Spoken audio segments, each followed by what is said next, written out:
Hi everyone, welcome to our third day of Campus Literature Week 2025 and our second live reading session here at the Alma Jordan Library. First up, we have a wonderful reading from Mr. Ryan Beju, who will be reading from his novel. Please give a very warm welcome to Ryan.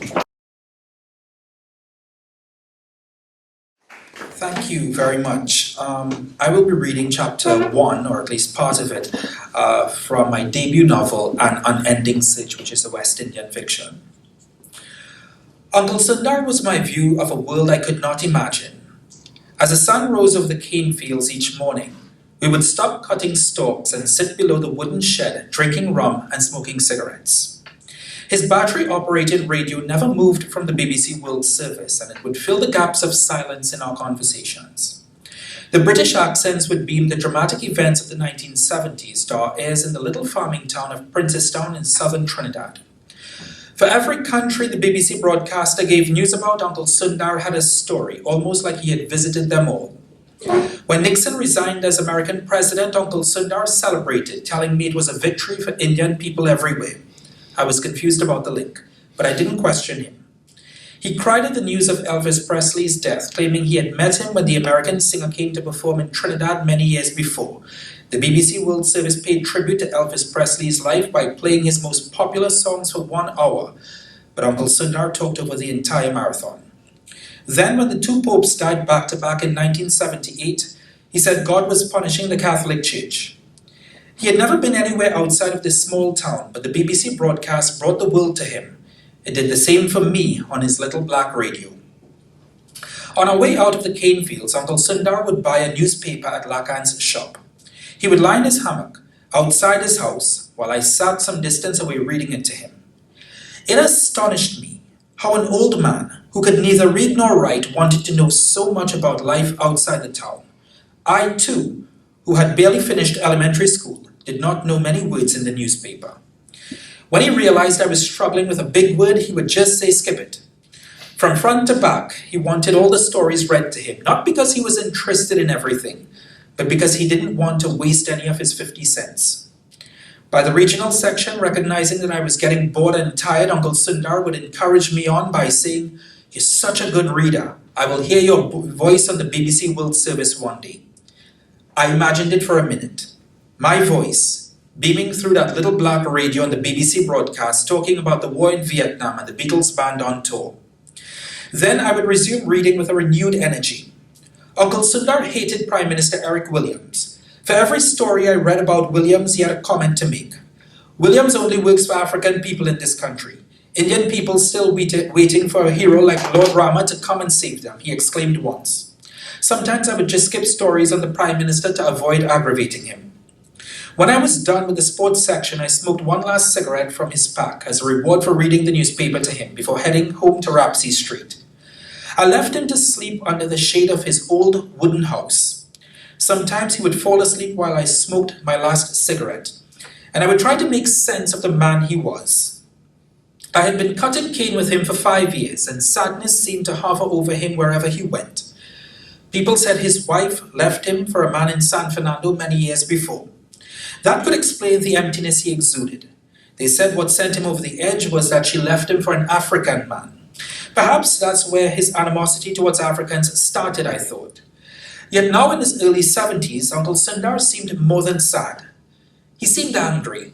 He was angry at Williams. He was angry at his neighbors. He was angry at himself. He was angry at me.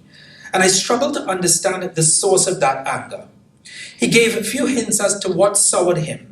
But one day while cursing the white people in England, he muttered to me in the cane fields. I tried to go to Britain as part of the Windrush, but they didn't take me. As he slept, I tried to piece together the puzzle of this man's life and how it had come together to make him what he was. He had nothing.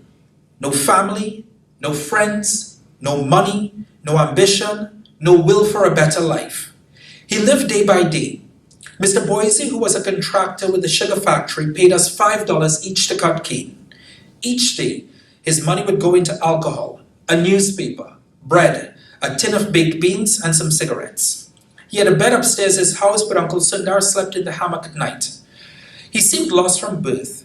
He didn't know his birth date, and he said he thinks he was born in 1905, but he couldn't be sure. Both his parents were illiterate and couldn't give him an answer either. Like him, they worked on the sugar plantation. And yet, having never attended a day of school, he had been an encyclopedia to me, talking about regional and international affairs. He never tried to give me accurate information, but instead related his own interpretation of the dramatic events that marked the 20th century in which he had grown up. He recalled how the First World War caused a food shortage in Trinidad, but was adamant the Mexican Revolution before that had already started causing problems in this part of the world. He talked about supply chain issues, but I didn't understand what he was saying. He told me about his family and how they struggled to make ends meet during the years of the Great Depression. He said he was asked to fight for the Allies in World War II against Nazi Germany, though he hardly sounded convincing. He had lived through 2 world wars and was able to tell the stories. His grasp of international affairs amazed me, but he mixed his stories of global events with his own opinions. He disagreed with Israel being given statehood and said the United Nations is really the United States with a mask on. I didn't understand most of what he was talking about, but I listened anyway because he spoke with such intrigue. He said he took a bus from King's Wharf in San Fernando to travel to Port of Spain the night independence was achieved, but the bus shut down in Cuba and he had to return home. He told me that was a sign of what the country would look like. From independence onward, he blamed Williams for everything that was wrong in Trinidad and Tobago, accusing the Prime Minister of forgetting people in the Southlands because most of them were Indians. Yet his impact on my life would go far beyond the fear of becoming this demoralized old man. He seemed to believe that if I didn't escape from the cane fields, my life would be doomed. He pressured me to save money to go to America or England. Don't ever come back. Stay there illegal. You will make a better life for yourself, he would often say. Then there were other times when he would encourage me to go to school to get an education and go to Port of Spain to get an office job. His advice would change by the day, but the common trend was to get out of the cane fields. At times it felt like he was advising a younger version of himself. Other times it felt like he was wishing he had taken that advice. Now it was too late. His best years were behind him.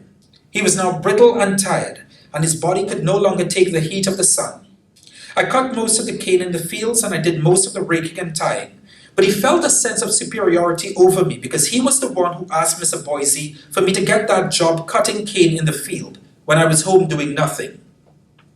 It was a scary thought to think that one day I would be that old man in the same old town. Lying back on his chair and then lying back on my chair, I flicked the final ashes from the cigarette I was smoking, threw the butt on the ground and dropped my right foot over it to extinguish it. I lowered the volume of the BBC broadcast so it wouldn't wake him. I then picked up my cutlass and bottle of water and left Uncle Sundar snoring in his hammock. On my way home, I stopped at Lacan's shop to get bread and sardines. I was only 15 years old, but he sold me rum and cigarettes anyway. There in that small shop was a convoluted example of life in the small town. It was packed with cane cutters from the different fields in the area who would have finished working when the sun rose. Africans and Indians drinking together, yet like oil and water they did not mix. To be a Douglas in the village was to be looked down upon, especially by the Indian people. It meant one side had opted to mix with the African race, and the Indians in the village felt it diminished their ethnicity. Standing in front of me in the shop was Shirland, a fat African woman with a round face and very thick arms and legs. She had 3 children with her, none looking older than 5. Shirland struggled with a baby in her right arm while constantly pulling and tugging the other 2 children who were standing beside her. She was quiet with a pleasant look on her face, merely waiting her turn to get to the front of the counter. She ordered bread, hot dogs, and a carton of milk. As she handed the money to Lacan, she murmured for some credit for the milk she didn't have money for. Lacan exclaimed, "I am not giving no more credit to anybody who does not pay." To completely shut her down and avoid responding, the shopkeeper continued in the same loud tone. "Your husband owes me money for 4 packs of cigarettes. He stopped coming here to buy and gone by the other shop now. You owed me for 3 tin of hot dogs. I can't see the money, yet find the money or find milk somewhere else." Some men drinking close to the counter started laughing. Shirland felt embarrassed. She turned to them and with a smile on her face, "Boyo, I glad you here, boy. I now come to see if Lacan could credit my juice, but he's so stingy he want money for everything. My husband works nowhere, draws no pay, but I gone and play wappy with you last night. He lost all his money." I turned to see who this boyo was, and he replied with a laughing gesture. But who feel you take away all he money? I break his pocket, I break his spirit, you better off with me, Sherlan. I could see the anger on her face as she marched across to him as if she secretly wanted to tell him something.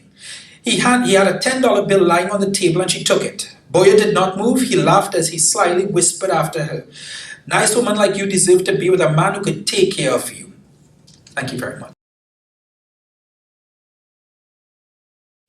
Hey, hi everyone. My name is Tamara Ali. So I'm going to be reading two poems from my upcoming poetry book titled A Pretty Thing in the Middle of Nowhere. So the first poem is called Tears at Midnight. Dear Diary, I have lost my lover. To what? I remain unsure. It could have been to the ring of my phone at 9:04 p.m., delivering the letters of her fears and uncertainties.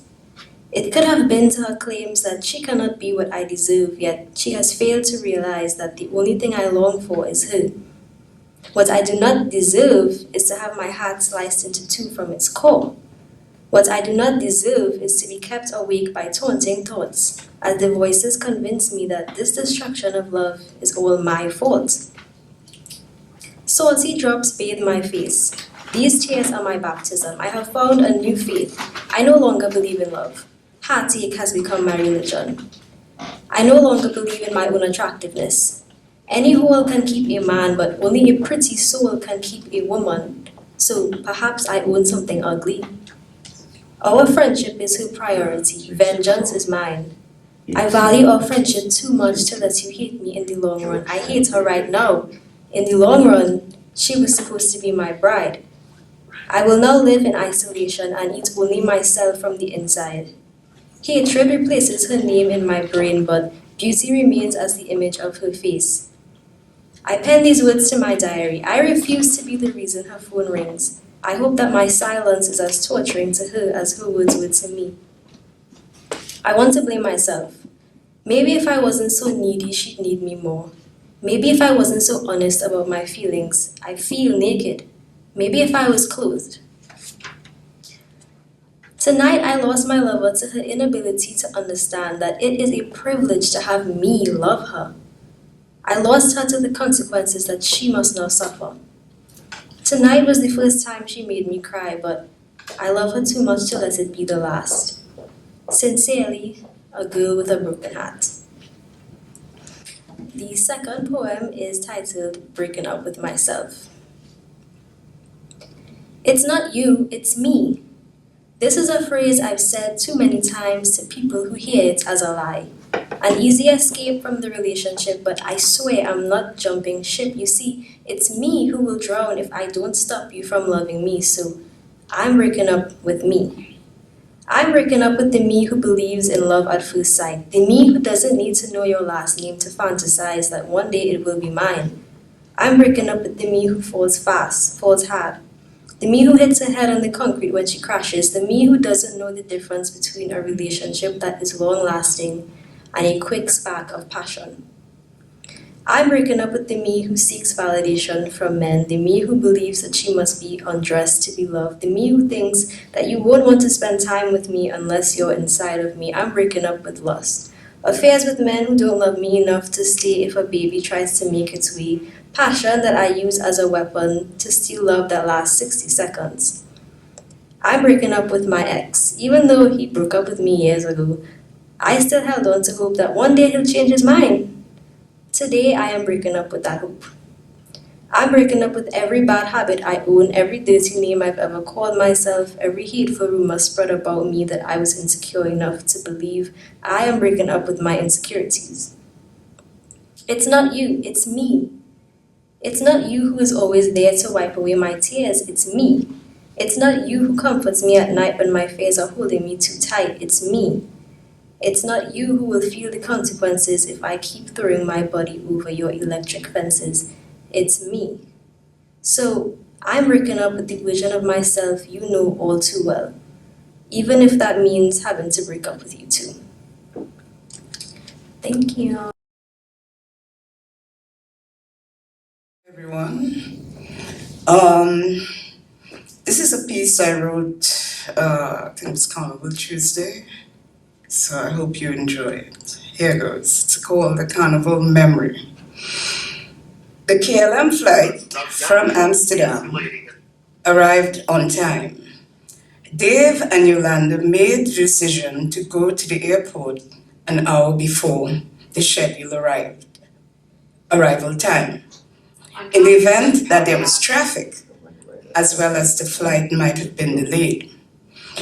In addition, it was Carnival Week, today being Carnival Wednesday to be precise, and the airport was teeming with people.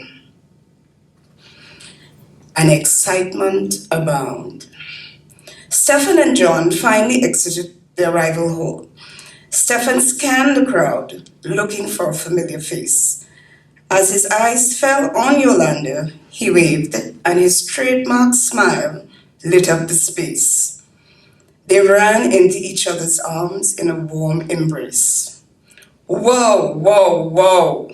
You're here. You guys finally made it. Welcome to Trinidad and Tobago, Carnival City, Yolanda said in rapid fire. Oh, child, it's good to be here. I cannot wait. I want to do everything, see everything, taste everything. Stefan paused, looks at John, and says in a whisper, taste? Well, not everything. They both burst into fits of laughter. John came over to join them, and at the same time, Yolanda signaled for Dave to do the same. Introductions were made. John is Stefan's partner, and Dave is Yolanda's uncle, whom Stefan had met before on previous occasions, and then they became buddies. They embraced in the standard man hug, one hand embrace, while John shook hands with both Yolanda and Dave, as he was meeting them both for the first time. He knew about Yolanda, of course, as Stefan had told him how they had met when they both were board members on the GNP Plus back in 1993. Became fast friends, and now they were like family. He also knew that Stefan had been to Trinidad before on a couple of occasions, and had even played Mass. Now it was his turn to experience the greatest show on earth. Outside of the airport, Yolanda took charge. Dave, can you go get the van and we will wait here for you? Sure, will do. She turned to both men and said, hope you guys have taken your vitamins. She looked in the direction of Stefan, who had a knowing smile. She continued, we have a packed itinerary between now and Carnival Tuesday. Tonight, we will go to Customs Fete, Pano Brass Pad. Tomorrow, Tears, and Friday, Fire. Stefan rolled his eyes, while John put his hand in the air as if to ask a question. Yes, John, you have a question? Indeed, I do. Are we going to a party every night? Yes, John. Stefan jumped in. I told him so, but he didn't believe me. And it's not a party, it's a fete. Yolanda continued. I'm just giving you a quick rundown. We can make the final decision when we get home. So to continue, Saturday, we go into Port of Spain to see Kitty's Carnival, and then the Panorama Finals, Saturday night. Sunday, we go to a brunch. Monday, Juve. And then Monday, we play Mass in the afternoon. Tuesday, we play all day. And Wednesday, we would go cool down on Maracas Beach. And next day, we head to Tobago. I like the sound of that. I've read a lot about Tobago and looking forward to exploring it up close and personal, John said, looking at Stefan. More laughter as Dave pulls up with the van. With the luggage loaded, Dave drove past the airport only to make a left turn. Hey, where are we going? Home is the other direction. Yolanda questioned, her brows raised as if to say, hey, what's going on, man? Relax, I am taking the guys for a drink at first and last. First and last was a bar situated at the back of the airport, aptly named as the first stop leaving the airport and the last stop leaving the country. It also turned out to be one of Dave's favorite places to visit on an airport run. Well, all right then, let the fun begin. Stefan, what is your poison? Beer or rum? Rum, of course. And John, for you? I will have a beer in this moment, John replied in his thick Dutch accent. Drink in hand, carib for Dave and John, stag for Yolanda, rum and coke for Stefan. Dave makes a toast. Well, fellas, welcome to Trinidad and Tobago. Welcome to Carnival. We know you guys are going to have a good time. Cheers. Cheers and thanks for having us. John gulps down the beer and orders another. There was a lot of laughter and finger pointing in his direction. What? Why are you laughing? Albeit he was laughing as well. I am thirsty. It's very hot, and besides, I'm accustomed drinking a lot of bigger beer. More laughter, followed up by a few rounds of drinks, laughter, and all talk. Yolanda motioned, time to leave. It's time to go home. It was Carnival Sunday morning. The guys were asleep on account of the fact that Yolanda had taken them to the Panorama Finals, which ended in the early hours of the morning. There was no need to make breakfast, as they were all invited to a brunch lime Carnival Sunday lime at a friend's house. Tea and coffee was all that was needed. When they arrived at the lime, the festivities were already in full swing. Hey, Yolanda. Hey, Cathy, someone called out. At the same time, Francis came up from behind her and planted a kiss at the back of her neck. Hello, darling, he says. Hey, Francis, she responded and turned around to give him a proper hug. Allow me to introduce you to my house guests, Stefan and John from Amsterdam. The three men exchanged greetings. What are you guys drinking? Asked Francis. Rum and coke, John said with a knowing smile. Over the last couple of days, John had been encouraged to try the local rum. And guess what? He loved it. Lee and Bev, our hosts, came over to greet the newcomers and introduce themselves. Introductions were made all around. She immediately invited everyone to go grab a plate and help themselves to what was an offer on the table. Stefan and John, who were by now a little famished, made a beeline to the table with Yolanda in tow. The table was an eclectic concoction of foodie delights. Starting to the left, the cheese platter, brie, Havarti, goat, and cheddar, with salami, green olives, and peppers, as well as grapes. Next to the platter was golden brown cheesy macaroni pie, pilau, green salad, pasta salad, roast pork, jerk pork, and stewed chicken. On a separate table was grilled salmon, kingfish, and corn soup. Yolanda turned and said, Bev, you've outdid yourself as usual. Bev took a bow and smiled. After several hours of music, drinking, and eating, lots of conversation and laughter, it was time to return home, as the next day was Carnival Monday and they were going to Juvet. The alarm clock began to buzz. Yolanda looked up. It was 1:30 a.m. She rolled out of bed, went to the next bedroom, and softly tapped on the door. Stefan responded immediately. We up. Yolanda smiled. Cathy was also up and getting ready. An hour later, everyone was downstairs with steaming cups of tea and coffee as they waited for Dave to arrive. Stefan was quietly dozing in the corner, and Yolanda playfully sat next to him and whispered, Oye, Stefan, wake up, sleepyhead. Stefan smiled, but his eyes remained closed. Don't tell me you're tired already. Boy, the carnival now start. John chimed in. He did not sleep a wink. He was up all night reminiscing about the experiences, all excited, and by the time he finally settled down, it was time to get up. Well, boy, pace yourself, as you are in for a long day, Kathy interjected for good measure. Still, with his eyes closed, Stefan responded, I'll be okay. I'm just resting my eyes. Truth be told, they were both on the brink of exhaustion, but were both gamed and determined not to miss anything. According to Stefan, I will sleep on Ash Wednesday. I'll stop there.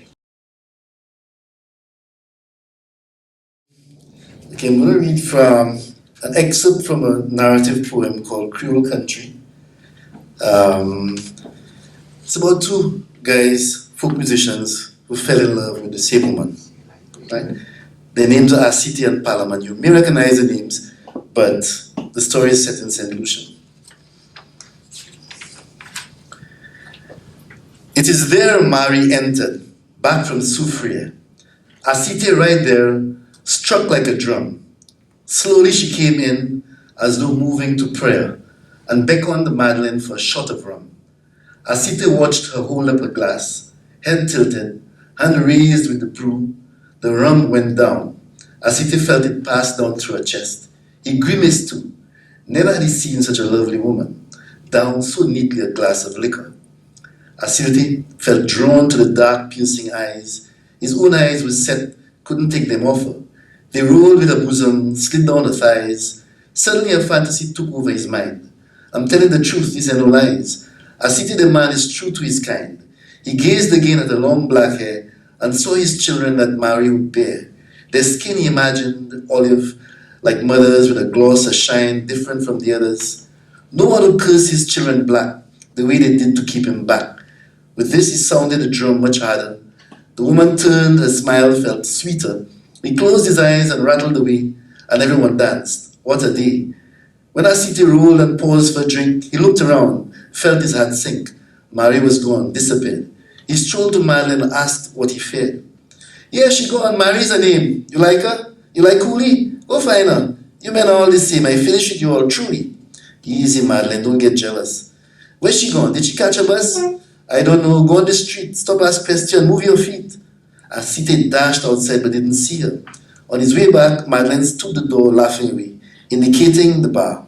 Marie downed her drink, then took the floor. She'd been to the ladies not too far. Now she was grooving. She was a star. She hot we? Can you take the heat? I will introduce you, give you a treat. Madeleine signaled for Marie to come. City felt he needed more rum, but Marie smiled and he felt some ease. He responded to her, can we dance, please? Marie paused, curtsied in plea. City bowed. She gave him a hand. Taking the cue, he swung her around. They held a structure, the country and western way. A melodic phase mingled with solo, adding romance to brighten the show. Parliament stood at the doors accepting praises for his skill on the violin. Outside, it darkened and then began raining. The music insisted like the rain on a tin. No one budged except to get rum. Fire from the spirit kept them all warm. They huddled way up to lean on the bar. There was comfort in knowing the rum wasn't far. There it was that Parliament felt the strike. The arrow was lodged. It was nothing like he had ever known. The pain was acute. He let out a single cry, then turned mute. All men were staring at Marie in the rain, her head thrown back, her hair glistening. Parliament wanted to be the one to win, to smell her in the rain, to be close to her skin. So he stepped down, moved as gently as he could. Edging close to the place he stood, she recognized him as a musician.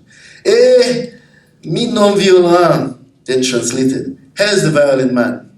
My name's Parliament, the violin man, he said, pulling her into an embrace. She said, man, mind my face, you too fast. He kissed her on the cheek anyway, just as City appeared in the doorway, and so the jealousy and rivalry began. City returned promptly to his drum and slapped a signal to Parliament to re-enter and began the strum.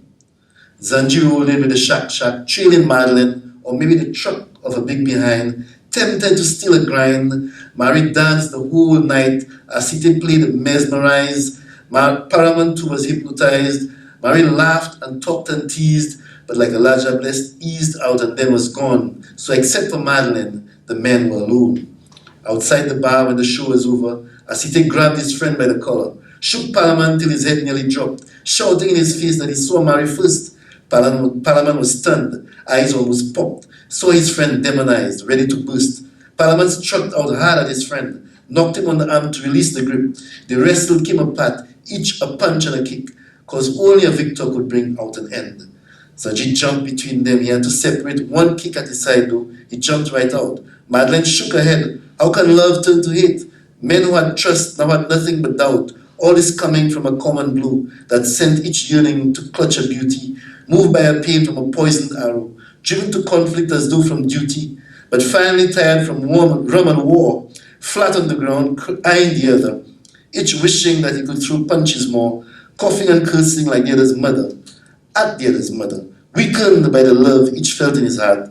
Good how Zanji stepped in and pried them apart. As City left on a search next day, Madeleine showed him to Bishop's Gap. She had to walk with him all the way. Once he had to stop to throw up. He was nauseous and dizzy from the night before. Once she pointed him to Mary's place. Madeleine left him and left his raw. Madeleine left him and his love so raw, left him to the expression on Mary's face. When lifting her eyes from a work she saw, walking like a ghost toward her, as City the drummer, like the man coming home, she was sitting on a bench, hands in the water, of a huge tub between her legs, splashing foam. She remembered the fight and let out a squeal of laughter. No words, he bent down, dipped into her tub, cut some water and wet her bosom, and burst out in laughter at her frown. Okay, so this is called The Weight of Thought. I does know for sure who did complain. Watch me and she. Yes, I understand, but you know me, Ina. I'm more than fair with them all. I can't imagine what could have happened. See me and she? Is what she looking for, you know. This was the third time in a month Ina had called Estelle in for a little chat, for no good reason that Estelle could see. Either she was the team leader, or she wasn't. And the extra 5,000 she got a month firmly said she was. So let she manage now. What the higher-ups didn't understand was that policy was there for a reason. And once you let one thing slip, the whole thing can come crashing down. Not on Estelle's watch. Not me, and that was her favourite saying. Estelle, you know we appreciate all your hard work. Where would we be without you, eh? Don't mama guy in me. Like you think I can't tell? Yes, of course, Ina, and I appreciate all the support you give me. Estelle managed to stop her eyes from rolling. It was hard, but she'd become quite adept at it over the months she'd worked at Bloom's Crafts. She had goals. See those pictures along the corridor from reception? Estelle's was going to be there. And it was going to be there soon. And it would be a diamond plaque. No cheap peeling gold business for she. So thanks for stopping by and agreeing with that these changes will be in place going forward. Blinking, Estelle realised she'd missed the summing up and instructions part of the meeting. Whatever. Sure, Ina, she agreed in a spicy, sweet voice. You had to have plans. That had been the thing that kept her going.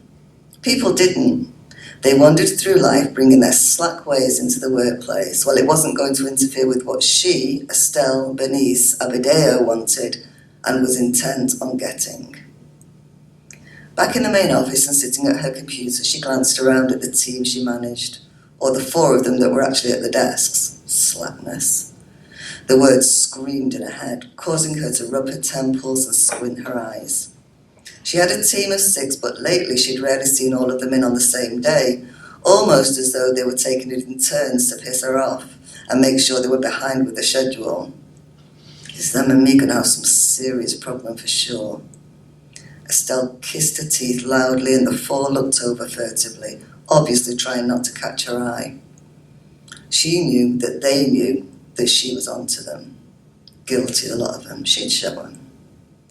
The keyboard keys took a good beating as she pelted out the latest missive, demanding No, advising her team that they would be meeting with her one-on-one in the coming week. She stopped herself from writing the words performance review. Last time she'd done that, they'd almost rebelled. A quick catch-up was how she framed it. See, she could be approachable and open. Reaching for her water bottle, Estelle breathed deeply. It was probably time for her to recharge the crystals she used in the ionized water. She wasn't sure when the next full moon was, but it had to be soon. Her last boyfriend had called her a witch. He didn't know the half of it. Not that she was bragging, but she was special. Always had been. And those who didn't take notice felt it for sure. Take him. Good old, nice, accommodating John. The bush tea had dealt with him, not in a bad way, but in a way that made sure he would never mess with a woman's emotions again. It was a general commotion from the team that brought Estelle back to her mundane surroundings. None of them were looking at her, but there was noise. It took a minute for her ears to tune in. What the hell? I'm telling you, like we don't have deadlines. I'm sick of it. My notice is what she'll be getting. From all of us. Then who's going to be here for a quick damn catch-up? Estelle started to shake. It began in her feet, as though they were revving up for a tap dance marathon. Her knees quivered before knocking together in time with her feet. Her carefully cultivated thigh gap was there 1 second and gone the next. Estelle watched her legs as though they belonged to somebody else. The voices were carrying on. All the staff had their backs to her. Voices were raised louder. The marketing team at the end of the office were glancing over with sniggers. She could tell. Her hips started juddering, causing her pelvis to jerk as though a bass guitar rhythm was running through her. And still the voices carried on, and Estelle was convinced that the whole open plan office was watching her corner. She felt as though her pelvic floor muscles had gone into overdrive, and although the sensation was pleasant when it first began, it soon became tortuous. See this place? I'm sick of it, and the petty rules and regulations. Nah, it's the micromanaging I can't stand. Like we're still in frigging nursery. It's worse than that. At least in nursery they let us learn by doing, and we got some damn thanks and well dones. Estelle wanted to tell them to stop. Shut up, shut up, shut up. She could feel the words bubbling from her belly button, like they were squeezing from her pores, pushing out, in need of escape. But instead of words, the shaking rose in her. Chest, shoulders, arms, neck, and finally her head. She shook as though she was at the epicenter of an earthquake. The bottle in her hand clattered against the desk, and finally, the words stopped. But Estelle's body couldn't. When the ambulance arrived, she was still shaking. When they strapped her onto the gurney, the ceiling was moving as her eyeballs shook side to side, up and down. The world was shaking. Estelle was motion without thought. She was aware of her body, and she knew that there was an eruption somewhere that was making it do this, but she couldn't pull a coherent thought together. The voices had stopped. She knew that, and right then nothing else mattered. When she woke, she didn't open her eyes straight away. Her body felt heavy. It was still. In the distance, her ears picked out a rhythmic beep. It stirred an old memory, but it was too much effort to bring it out of the depths of her mind. There was an unpleasant smell that was wrapping itself around her face, a mixture of dentist and gas cooker just before the spark lit it.